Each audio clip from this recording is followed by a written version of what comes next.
And you have a YouTube channel too. I do, and I haven't touched it since, what does it say? Like Uh, four 2018.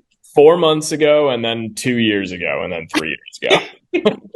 So you'd be surprised how common that is. Oh, I bet. Because it's like you're putting yourself out there. And if you don't see any sort of like likes or people watching, you're like, oh crap, I'm not doing it right. Yep. Yep. 100%. And I just gave that whole class for the quarter nine chamber yesterday. And I talked so much about that, like how, like, again, it's the treadmill thing that I mentioned earlier.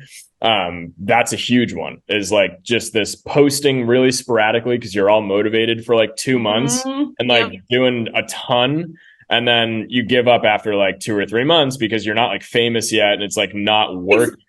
But really, like you did get like, I mean, you got 14, 15, 25 views on some of these videos for your first few YouTube videos ever. That's not nothing. And a lot of I people, was like, huh, well, yeah, but I that's mean, cool what to do you know. expect? Everybody starts with a blank account and no followers. Yeah, that's true. So, like, even the best influencers in the world, they tell you don't even look at the views until you That's did a true. hundred videos, at Yeah. least 100. And most people can't even get to 12 without giving up.